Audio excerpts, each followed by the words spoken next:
So let's continue the session of जीतना है तो ज़िद करो। जीतने के लिए चाहिए खेल भावना। आपने क्रिकेट के कई मैच टीवी पर या क्रिकेट के मैदान पर देखे होंगे। हर व्यक्ति अपने देश की टीम को जिताना चाहता है। टीवी से चिपके हुए हमारे देश में ही नहीं, विदेशों में भी लोग क्रिकेट के दीवाने हैं। दर्शकों में कभी सन्नाटा छा जाता है, कभी तालियों से मैदान गूंज उठता है, कभी दर्शक उछलते देखे जाते हैं, तो कभी अपनी टीम के किसी खिलाड़ी के शीघ्र आउट होने से उनके चेहरे पर मायूसी छा जाती है। आपने कभी इन खिलाड़ियों की मनोस्थिति और मानसिकता के बारे में सोचा है? खिलाड़ी किसी भी देश का हो, वह अपनी टीम को, अपने देश को जिताने में अपनी पूरी ताकत, योग्यता, क्षमता सब झोंक देता है। वह अपनी टीम को विजय दिलाने के लिए पूरी एड़ी चोटी का जोड़ लगा देता है। हर खिलाड़ी अपनी टीम को जिताने के लिए सर्वश्रेष्ठ प्रयास करता है। यदि वह बॉलर है तो वह यही सोचकर बॉलिंग करता है कि इस बॉल पर बैट्समैन अवश्य आउट होना चाहिए। वह अपनी सारी कुशलता अर्थात दक्षता से बॉलिंग करके बैट्समैन को आउट करना चाहता है। यदि वह बैट्समैन है तो हर बॉल पर रन बनाने, चौका छक्का लगाने हेतु प्रयास करता है। इस हेतु अपनी पूरी योग्यता, क्षमता का प्रयोग करता है। फील्डिंग करने वाले खिलाड़ी किसी भी बॉल को अपने पास से ना निकलने देते और उनका संकल्प यही होता है एवं हर कैच वह लेना चाहता है। एक एक रन को रोकते और पूरा दम लगाकर खेलना उनकी पहली प्राथमिकता होती है। इन खिलाड़ियों से हमें जीवन में जीतने हेतु बहुत महत्वपूर्ण व्यवहारिक ज्ञान सीखने को मिलता है। हम इनसे सीखते हैं कि जीवन हर पल संघर्ष करने का नाम है। यहाँ दुश्मनी जैसी कोई बात नहीं है। हर खिलाड़ी का ध्यान अपनी जीत पर है। हर खिलाड़ी पूरे दमखम से जीतने हेतु संघर्ष करता है। मन में हार का डर रखकर कभी संघर्ष नहीं किया जा सकता। वे लोग जो कुछ करने की कोशिश करते हैं और असफल हो जाते हैं, वे उनसे कहीं अच्छे हैं जो बगैर कोई कोशिश किए ही सफलता प्राप्त कर लेते हैं। आप एक और महत्वपूर्ण बिंदु पर ध्यान दें। किसी भी मैच का एक परिणाम होता है, जीत या हार। हार की स्थिति में अनेक जगह चर्चाएं होती हैं। इस मैच में राहुल, सहवाग, तेंदुलकर कोई भी नहीं चल पाया। बॉलर ने भी अपना काम नहीं किया। हरभजन ने एक ही ओवर में इतने अधिक रन दे दिए। बहुत आक्षेप लगते हैं, बुराइयां भी मिलती है, आलोचनाएं भी मिलती हैं। तो क्या वे लोग हार कर बैठ जाते हैं? क्या यह सोचकर अगला मैच नहीं खेलते कि पिछली मैच हार चुके हैं? नहीं ना, वे फिर खेलते हैं और जीतते हैं। पुनः स्वयं को साबित करने में जुट जाते हैं। सारी आलोचनाओं और आक्षेपों के बाद भी वे हार नहीं मानते। पूर्ण आत्मविश्वास, दृढ़ इच्छा शक्ति से पुनः जूझते हैं एवं अपने देश को जीत दिलाते हैं। हार मानकर बैठने का अर्थ हमेशा के लिए पराजित होना है। विपरीत परिस्थितियों का डटकर सामना करें। विषम परिस्थितियां हर मनुष्य के जीवन में आती ही हैं। व्यग्रता और उद्विग्नता की मनोस्थिति में ही सही निर्णय लिया जाना संभव नहीं होता। प्रतिकूल एवं विषम परिस्थितियों में मनुष्य घबरा जाता है और ऐसी स्थिति में किए गए प्रयास प्रायः असफल हो जाते हैं। आवेश एवं अवसाद दोनों ही मनुष्य को व्यग्रता की ओर धकेलते हैं। ऐसी अवस्था में लक्ष्यों को पूरा कर पाना, उचित कदम उठाकर सही दिशा में अग्रसर होना यदि असंभव नहीं है तो बहुत कठिन आवश्यक है। विपरीत परिस्थितियों में मनुष्य अपना संतुलन खो बैठता है, जिससे कई बार वह उपहासास्पद स्थितियों में पहुंच जाता है। मनुष्य को विपरीत परिस्थितियों में घबराना नहीं चाहिए। मनुष्य को पुरुषार्थ और पूरे आत्मविश्वास के साथ इन परिस्थितियों का डटकर सामना करना चाहिए। जो व्यक्ति ऐसी विषमताओं में अपना संतुलन बनाए रखते हैं और क्षमता से अपनी हर लड़ाई लड़ते हैं, वही व्यक्ति अंततः सफल होते हैं, विजेता कहलाने के योग्य होते हैं। इसका बहुत अच्छा उदाहरण भारतीय महिला मुक्केबाज एवं ओलंपिक कांस्य पदक विजेता मैरी कॉम की सफलता है। भारत के पूर्वोत्तर राज्य मणिपुर में भूमिहीन किसान माता पिता के यहाँ जन्मी मैरी कॉम की कहानी अथक संघर्ष और मुक्केबाजी के प्रति न मुरझाने वाले जोश की कहानी है। उनकी दृढ़ इच्छा शक्ति एवं आक्रामकता ने राजनीति के दांव पेच से ऊपर उस मैदान से होकर रास्ता बनाने का यही उम्मीद रख उनकी मदद की जो भारत के सभी खेलों में नज़र आता है। किसी भी व्यक्ति की दृढ़ इच्छा शक्ति को कोई भी बाधा कभी भी नहीं रोक सकती है। मैरी कॉम का बचपन अत्यंत निर्धनता में बीता। मैरी कॉम के ही शब्दों में, सच तो यह है कि मैं और मेरा परिवार अक्सर अपनी भूख उन मौसमी फलों को खाकर मिटाते थे जो गांव में लगे होते। मैरी कॉम ने अपनी आत्मकथा अनब्रेकेबल एन ऑटोबायोग्राफी में लिखा है कि जो एकमात्र जूते मेरे माता पिता की बिसात में थे वे रबड़ के बने होते और स्कूल आने जाने का लंबा फासला पार करने हेतु वे घिस जाते। लेकिन अनु, जो उनकी माँ थी, चिमटा गर्म करके फटे हुए हिस्से को दबाकर उसे जोड़ने में माहिर हो गई थी। जब तक स्कूल का साल खत्म होता रबड़ के जूते तार तार हो चुके होते। मुक्केबाजी को अपना सब कुछ समर्पित करने वाली मैरी कॉम के अंदर सफलता या जीत का वह जज्बा ही था जिसने बचपन से ही अनेक कठिनाइयों एवं विपरीत परिस्थितियों का सामना करने वाली एक अति सामान्य लड़की को पुरुषों वाले खेल मुक्केबाजी में न केवल अपने करियर बल्कि अपने देश को भी विश्व स्तर पर गौरवान्वित किया। विजेता बनने हेतु प्रमुख योग्यताएं। यदि आप विजेता बनना चाहते हैं, जीवन में सफल होना चाहते हैं, तो यह अवश्य ध्यान दें कि जीवन में सफल होने वाले व्यक्ति सामान्य व्यक्तियों से कुछ हटकर होते हैं। वे सामान्य व्यक्तियों की तरह जीवन को व्यर्थ नहीं करते। उनका जीवन सुनियोजित होता है। वे समय का मूल्य समझते हैं। उनमें कुछ ऐसे गुण हैं जिनसे उनकी विजेता बनने की राह आसान होती है। अनुशासित एवं सुनियोजित जीवन। महान लोगों की जीवनी में एक बात सभी में सामान्यता समान होती है कि महान लोग अपना जीवन सुनियोजित रखते हैं एवं उनके जीवन में अनुशासन बहुत महत्वपूर्ण भूमिका निभाता है। अपने अनुशासित एवं सुनियोजित जीवन से वे एक ऐसा कुछ कर पाने की सफलता हेतु आगे बढ़ने की सोच लेते हैं जो सामान्य व्यक्ति सोच भी नहीं सकता। समय का सदुपयोग, सब कार्य समय पर करना, समय व्यर्थ व्यतीत करना आदि संबंधी सोच उनकी जीवनचर्या में अहम रही है। जीवन में विजेता वही है जिसने स्वयं पर विजय प्राप्त कर ली है। ऐसा महान दार्शनिक अरस्तु का मानना था। एक छोटी सी बात समझ लेनी चाहिए कि सफल या विजयी होने के लिए आपको अन्य से बेहतर होना होगा, स्वयं के विकास हेतु अधिक समय देना होगा, इन सब के लिए अनुशासित एवं सुनियोजित जीवन जीना होगा। सभी महान लोग समझते हैं कि बिना अनुशासन एवं सुनियोजन के वे स्वयं का विकास नहीं कर सकते। कुछ व्यक्ति अनुशासित होने का दिखावा मात्र करते हैं। ध्यान रखें, कृत्रिम अनुशासन रूखी सूखी पेड़ की टहनी के समान है जो निष्प्राण है एवं किसी को संबल नहीं दे सकता। कुछ लोग अनुशासन को व्यक्तिगत स्वतंत्रता का दुश्मन समझते हैं। वस्तुतः व्यक्तिगत स्वतंत्रता का अर्थ मनमौजीपन या अमर्यादित स्वच्छंदता नहीं है। अनुशासन सफल व्यक्तियों के जीवन का प्रमुख आधार है। अनुशासन जीवन का नियम है। अनुशासन हमारे जीवन में शक्ति, संयम एवं चरित्र को विकसित करता है। अनुशासन से हमने आत्मविश्वास सीखा। वो हम में आत्मविश्वास भर देता है, आत्मस्वाभिमान जागृत कर देता है।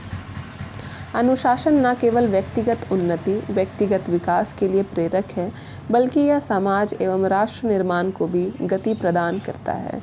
जीवन को सफल बनाने में आत्मानुशासन अहम भूमिका निभाता है। अनुशासन एवं सुनियोजन से आपकी योग्यता, दक्षता एवं कुशलता में वृद्धि होती है। अनुशासन से संघर्ष करने की शक्ति प्राप्त होती है। अनुशासन आपको आंतरिक रूप से दृढ़ और शक्तिशाली बनाता है। एक अनुशासित व्यक्ति सामान्य व्यक्ति की अपेक्षा निश्चित रूप से विजयी के अधिक करीब पहुंच जाता है। जीवन में विजयी एवं सफल होने के लिए अनुशासन एवं सुनियोजन बहुत महत्वपूर्ण है। लक्ष्य आपकी रुचि के अनुरूप हो। आप जीवन में जो बनना चाहते हैं उसका लक्ष्य आपकी रुचि एवं पसंद का होना चाहिए। यदि आप एक बुद्धिजीवी हैं और राजनीति का आपको कोई अनुभव नहीं है, राजनीति आपको कभी रास नहीं आई, तो आपका लक्ष्य राजनीतिक क्षेत्र में कुछ हासिल करने का नहीं होना चाहिए। यदि लक्ष्य आपकी पसंद का होगा तो उस हेतु आपको प्रयास अधिक नहीं करना होगा। आपके मन से वो प्रयास अधिक गहन एवं परिणामदायक होंगे। लक्ष्य तय करने समय किसी अन्य की नकल ना करके स्वयं की इच्छा, अनिच्छा, पसंद, नापसंद का विश्लेषण कर लेना अधिक उचित होगा। हमारे एक मित्र कवि हैं, उनका अपने क्षेत्र में अच्छा नाम है। सभी लोग उनकी कविताओं की प्रशंसा करते हैं। उन्हें देखकर एक अन्य मित्र भी कविताएं लिखने लगे, लेकिन उन्हें सफलता नहीं मिली। इसी प्रकार हर व्यक्ति संगीतज्ञ नहीं हो सकता, हर व्यक्ति लेखक नहीं हो सकता। गाना तो हर कोई गुनगुनाता है, लेकिन वह गायक तो नहीं हो सकता। एक व्यक्ति में कुछ विशिष्ट गुण एवं विशेषताएं होती हैं, इसलिए उसे उसी क्षेत्र में अपने लक्ष्य तय करने चाहिए। लक्ष्य स्पष्ट होना चाहिए। लक्ष्य यदि अस्पष्ट होगा तो आप हमेशा दुविधा में रहेंगे। आपके प्रयासों में पैनापन नहीं होगा। आप अपने प्रयासों को किसी स्पष्ट दिशा में एकजुट नहीं कर पाएंगे। दो नावों पर सवार व्यक्ति हमेशा नुकसान में ही रहता है। रुचिपूर्ण एवं स्पष्ट लक्ष्य होने पर व्यक्ति अपनी सृजनशीलता, रचनात्मकता को ही सही दिशा दे सकता है, उन्मुख करके मनचाही सफलता पा सकता है। दुविधा एवं द्वंद्व सफलता के मार्ग में बड़ी बाधाएं हैं। आपकी योग्यताएं, क्षमताएं, कल्पना शक्ति, सृजन शक्ति और रचनात्मकता के सही उपयोग के लिए आवश्यक है कि आपका लक्ष्य रुचि के अनुकूल एवं स्पष्ट हो। लक्ष्य प्राप्ति हेतु स्वयं को तैयार करें। लक्ष्य प्राप्ति या सफलता प्राप्ति यानी जीत की राह सरल एवं सुगम नहीं है। इसके लिए कठिन प्रयासों की आवश्यकता है, अदम्य इच्छा शक्ति की आवश्यकता है, अटूट आत्मविश्वास एवं कठोर मेहनत की आवश्यकता है। लक्ष्य निर्धारण करना सामान्य बात है, लेकिन उसकी प्राप्ति हेतु स्वयं को तैयार करना एक कठिन परिश्रम है। एक छात्र अपनी रुचि के अनुसार प्रशासनिक सेवा IAS में पास होने का लक्ष्य निर्धारित कर सकता है। एक मध्य वर्गीय व्यक्ति स्वयं को करोड़पति बनाने का लक्ष्य निर्धारित कर सकता है, लेकिन उस लक्ष्य को प्राप्त करने हेतु उसे तैयार होना पड़ेगा। स्वयं को कठिन परिश्रम करने हेतु संकल्पित करना पड़ेगा। अपनी सारी योग्यताओं एवं क्षमताओं को एक ही दिशा में फोकस करना होगा। स्वयं को अनुशासित और समय का सही नियोजक बनाना होगा। उन सभी आदतों, क्रियाकलापों का त्याग करना होगा जो किसी भी तरह आपको लक्ष्य प्राप्ति से च्युत करती है। उन आदतों को दैनिक चर्या में अपनाना होगा जो लक्ष्य प्राप्ति हेतु आवश्यक हैं। अपना सारा ध्यान, अपनी सारी शक्तियाँ एवं अपनी सभी भावनाओं को लक्ष्य प्राप्ति की दिशा में केंद्रित करना होगा। जैसा शुरू में ही बता दिया गया कि लक्ष्य प्राप्ति की राह सरल या सुगम नहीं है। यह राह त्याग, तपश्चर्या, संयम, अनुशासन, संकट एवं समस्याओं की है।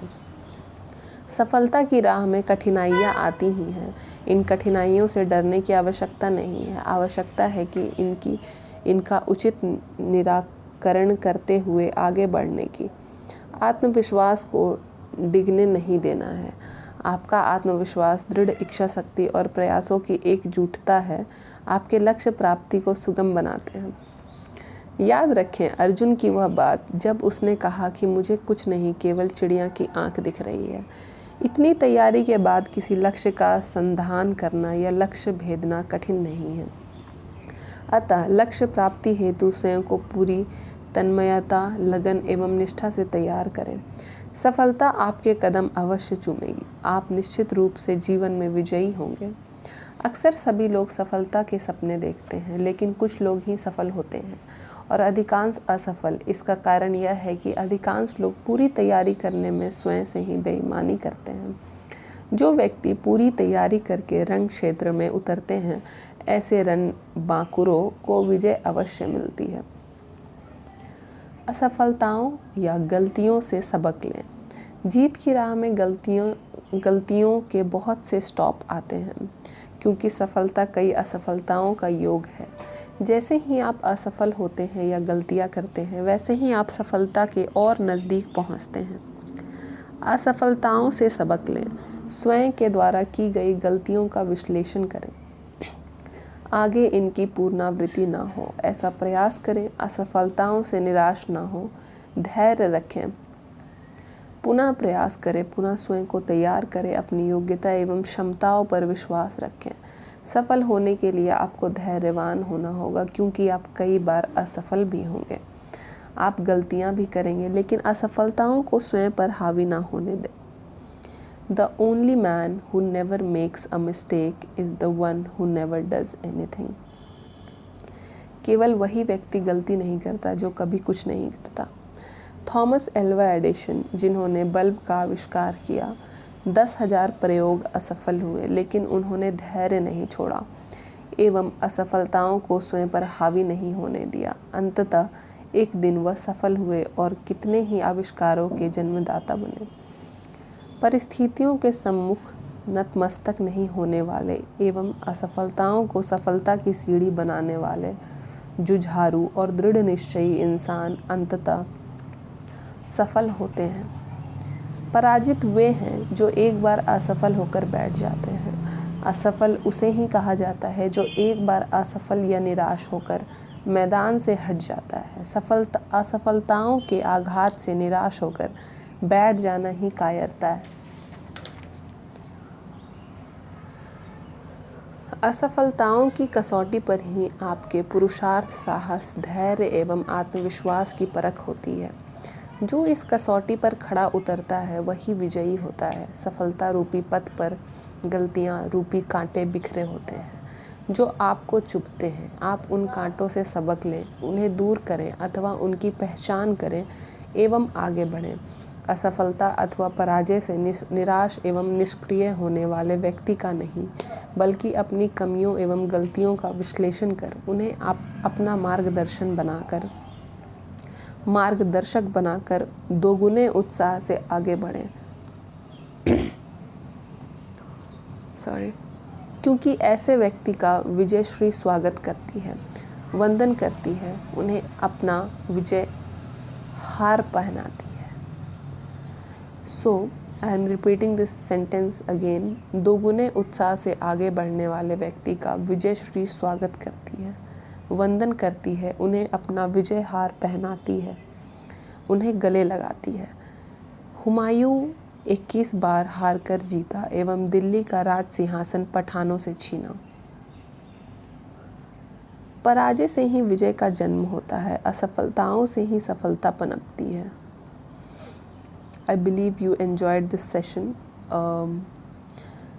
और एक कोट से मैं इस सेशन को एंड करूँगी। मैं उस काम में असफल होना पसंद करूँगा जो आखिर में सफल हो। तो we'll be meeting again in the next video. So thank you very much.